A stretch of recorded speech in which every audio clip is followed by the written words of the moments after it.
The first part of this lesson, I want you to think about what is meant by the term processor scheduling. Try and answer that before you move on. Here are the key words that we should be learning for this unit. Have a look at paging versus segmentation. Can you remember what the difference is? In this lesson, we're going to continue looking at managing the processor. Last lesson we looked at interrupts, and today we're going to be looking at scheduling. From the keyword wall, did you remember the difference between paging and segmentation? Well, paging is where memory is divided into fixed sizes, 4 kilobytes each. A process in memory can be held in several non-contiguous pages. Remember, if there's enough space for a program to open contiguously, then it will open with all the program with one bit of memory after another. When that's not possible, but there's still spare memory, then we will store the program in different non-contiguous pages. That means the parts of the program will be split up in different parts of the memory. We use what's called a page table to map a link between the different parts of the program. The other type is segmentation. This is where we use logical divisions. So we can split a program up into logical segments. That might be a function, or it might be a loop, which is stored in one position. Remember that we can load just part of a program into memory, and one of the problems with segmentation is that if you've got a large segment or a large logical division, then this might not be able to be stored in one position, and we might have an issue. Remember, if memory is full, we use virtual memory. This is like an extension to memory, and there's a small part of the hard drive which is reserved for virtual memory. Don't get confused between virtual storage and virtual memory, remember. Anything that's not being used will be moved into virtual memory to make way for new programs which are opening. An interrupt is a signal sent to the processor or device that needs servicing. Remember, this is what we looked at last week. Each interrupt will be given a priority. Once we receive an interrupt, we run something called an interrupt service routine. And this is the routine that is called and processes and handles the interrupt.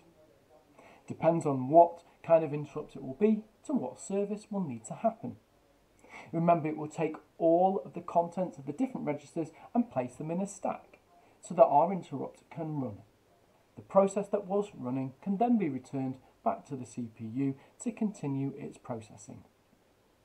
Now, we've already said an interrupt has a priority. Remember that an interrupt will always have a higher priority than the current programs that are running. Otherwise, we'd never be able to service an interrupt. That would be a problem if we had a user who's clicked something on the mouse and needed attention quickly.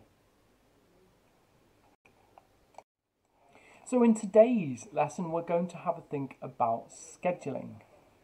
We have round robins, first come, first serve, multi-level feedback, and shortest job first and shortest remaining time. When we're running a large program such as FIFA 19 or FIFA 20, we're going to have some issues. We might struggle with all the different things that are going on. We're having to render graphics, we're having to produce sound, and we're also having to respond to user input. Well, which do we want to take priority, and how are we going to schedule those jobs?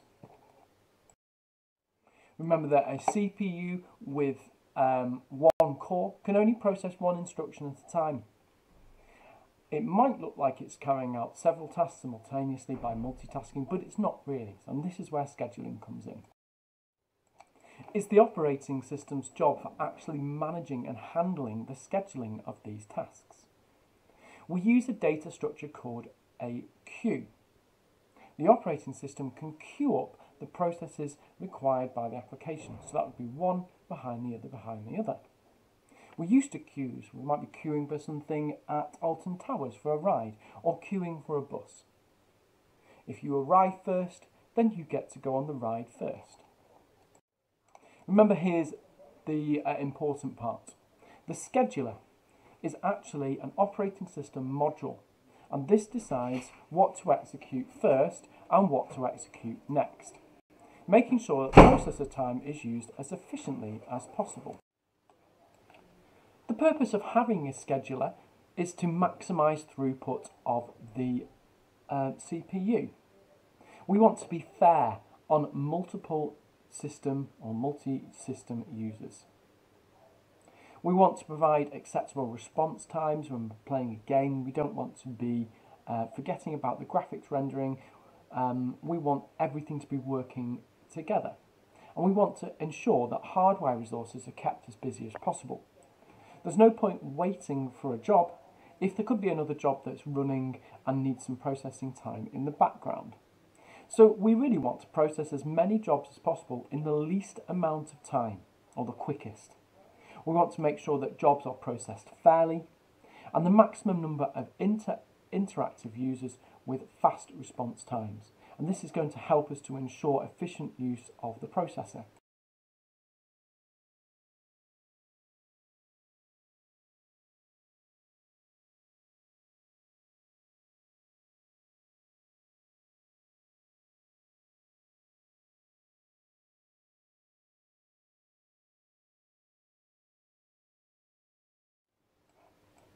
Now remember that the processor has different queues.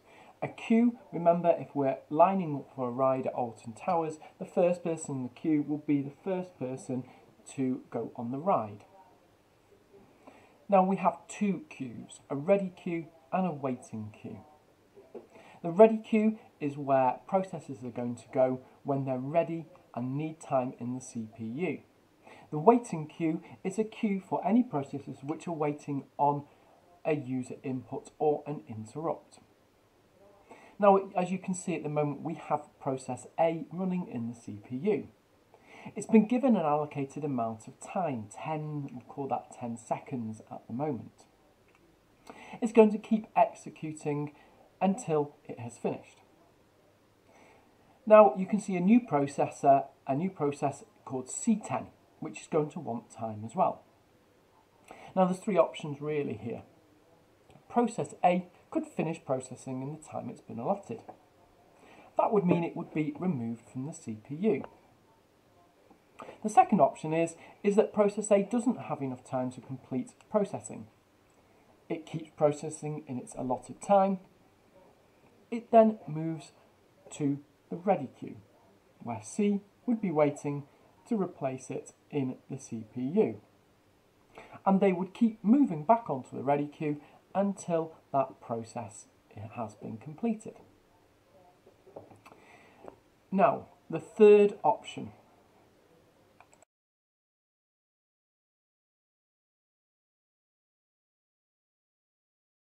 The third option is our input and output command has been blocked. That means it's waiting for some more data. That might be from an interrupt or from the user. And in this case, it's placed in the waiting queue, and anything in the ready queue will continue to process. Now, there are actually different ways of scheduling algorithms. There's a round robin, a first come first served, a multi-level feedback queue, a shortest job first, and a shortest remaining time. They all have their different pros and cons. You have been given a table, and I want you to start watching the Craig and Dave video from 2 minutes 22 until 8 minutes and 8 seconds. In the worksheet, try to tell me what is the scheduling algorithm, what are its positives, and what are its drawbacks.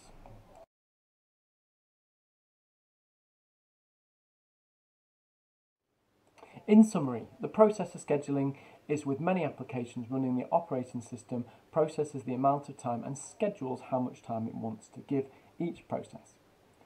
The scheduler manages what process to execute next.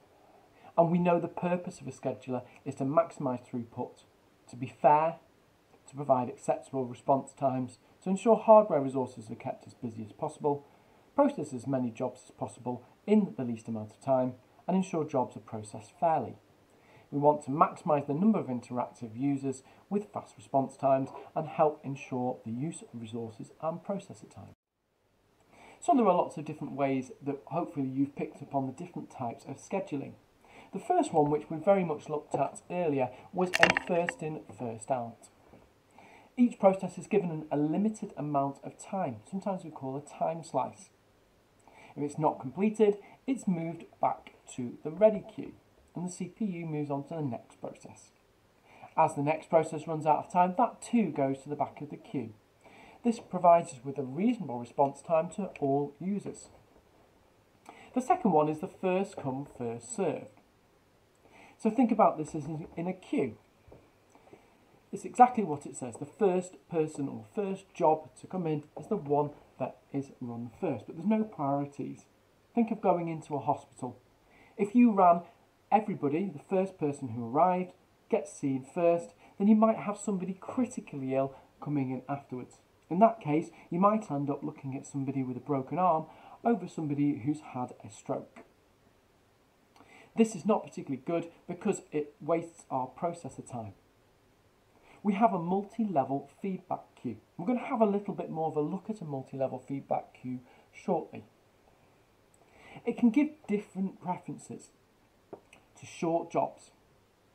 It can also give different preferences to input and output bound processes. And we put them into different categories. This is more challenging because we've got to have several job queues, but it aims to maximise the processor use. The next one is shortest job first. Now, this does the processes with the smallest estimated running time next. It's great for small tasks, but if you have a larger application which is time critical, it's never going to be a priority and might not run. And the final one is the shortest time remaining. Now this is very similar to the shortest job first. The processor with the smallest estimated time to complete that job is run next. It's great for reducing the number of waiting jobs, but sometimes we can forget about the large jobs which might not get enough processing time. An issue with both of the last two, which are almost practically the same, is that we have to estimate the time it's going to take for that job to complete. Try to complete the exam questions and then mark your answers. So we've not really thought about interrupts so far. And where do they fit into scheduling? You don't really need to know much about this, but it's just hopefully going to help clear things up for you.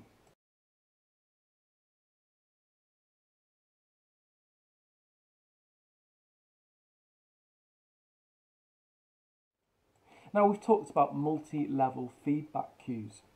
And when we run the ISR, the Interrupt Service Register, remember that is going to handle an interrupt, decides on the priority of the process. It then puts it in a different queue. A high queue, a medium queue or a low queue. But these are just abstractions. It's not really three distinct queues in memory. I've made it this way so we can see what it would potentially look like.